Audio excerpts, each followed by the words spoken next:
ഇത് രാജീവാണ്. ഇന്ന് നമുക്കൊരു അടിപൊളി സ്രാവ് കറി വെച്ചാലോ? അപ്പോൾ എല്ലാവർക്കും സ്രാവ് കറി ഇഷ്ടമല്ലേ? അപ്പം അതിനുവേണ്ടി നമ്മൾ 1 കിലോ സ്രാവ് എടുത്ത് വെച്ചിട്ടുണ്ട്. അതിന് വേണ്ടുന്ന സാധനങ്ങൾ 2 ടീസ്പൂൺ കാശ്മീരി മുളക് പൊടി, 1/2 ടീസ്പൂൺ മല്ലിപ്പൊടി, തേങ്ങാക്കൊത്ത്, കുറച്ച് ചെറിയുള്ളി, ഇഞ്ചി, പച്ചമുളക്, കുടംപുളി, കറിവേപ്പില, പിന്നെ കുറച്ച് തേങ്ങ ചിരകിയത്. ഇത് നമുക്ക് തേങ്ങ വറുത്തെടുത്ത് അരയ്ക്കാൻ വേണ്ടിയുള്ളതാണ്.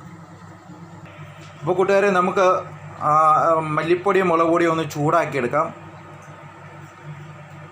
ചെറുതായിട്ടൊന്ന് അതിൻ്റെ പച്ചമണം മാറുന്നിടം വരെ ചൂടാക്കിയെടുക്കാം. ഒരു 1/4 ടീസ്പൂണ് മഞ്ഞൾപ്പൊടിയും കൂടെ ചേർത്ത് കൊടുക്കാം. നമുക്ക് അധികം ചൂടാക്കാതെ നോക്കണം, കരിഞ്ഞു പോകാതെ നോക്കണം. ചെറിയ പച്ചമണം മാറുന്നിടം വരെ നമുക്കത് ഫീൽ ചെയ്യും. അതുവരെ നമുക്ക് ചൂടാക്കാം. ചൂടായി വന്നിട്ടുണ്ട്. നമുക്ക് ഓഫ് ചെയ്ത് വെക്കാം കുറച്ച് നേരം, അത് തണുക്കാൻ വേണ്ടി. മിക്സിയിലിട്ടിട്ട് നമുക്ക് നന്നായിട്ടൊന്ന് അരച്ചെടുക്കാം. കുറച്ച് വെള്ളം ചേർത്ത് കൊടുക്കാം. അരച്ചെടുത്തിട്ടുണ്ട്. ഇനി നമുക്ക് നമ്മൾ അരിഞ്ഞു വെച്ചിരിക്കുന്ന ഈ സാധനങ്ങളൊക്കെ നമുക്ക് ഫിഷിലേക്ക് ചേർത്ത് കൊടുക്കാം. നമ്മൾ അരിഞ്ഞു വെച്ച സാധനങ്ങളൊക്കെ ഫിഷിലേക്ക് ചേർത്ത് കൊടുത്തിരിക്കുന്നു. ആ ഫിഷിലേക്ക് നമുക്ക് അരച്ച് വെച്ചിരിക്കുന്ന മസാല ചേർത്ത് കൊടുക്കാം. മസാല നമ്മൾ ചേർത്തു. ഇനി വെള്ളം കൂടെ ചേർത്ത് കൊടുക്കാം.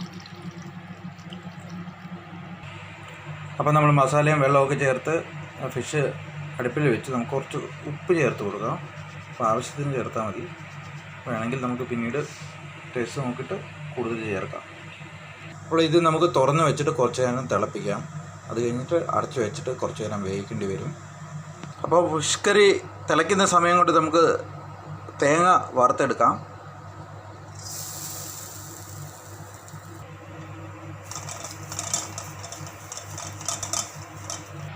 അപ്പോൾ നമ്മുടെ ഫിഷ് കറി തിളച്ച് വന്നിട്ടുണ്ട്. നമുക്കൊന്ന് ചെറുതായിട്ടൊന്ന് ഇളക്കി കൊടുക്കാം. ഇനി നമുക്കൊരു 10-15 മിനിറ്റ് അടച്ച് വെച്ചിട്ട് നന്നായിട്ട് വേവിക്കാം. കുറച്ചടച്ചാൽ മതി. ഓക്കെ. നമ്മൾ തേങ്ങ വറുത്തെടുത്തിട്ടുണ്ട്. ഇത് നമ്മൾ മിക്സിയിലിട്ട് വെള്ളം ചേർക്കാതെ നന്നായിട്ട് അരച്ചെടുക്കാം. നമ്മുടെ തേങ്ങ അത് നന്നായിട്ട് അരച്ചെടുക്കണം. അതിൻ്റെ എണ്ണ തെളിഞ്ഞ് വരുന്നിടം വരെ അരച്ച് ഈ ഒരു പരുവത്തിൽ എടുക്കണം. നമ്മുടെ മീൻകറി വെന്തിട്ടുണ്ടോ നമുക്കൊന്ന് തുറന്ന് നോക്കാം. ഏകദേശം വെന്ത് വന്നിട്ടുണ്ട്. ഇതിലേക്ക് നമുക്ക് ആ തേങ്ങ അരച്ചത് ചേർത്ത് കൊടുക്കാം.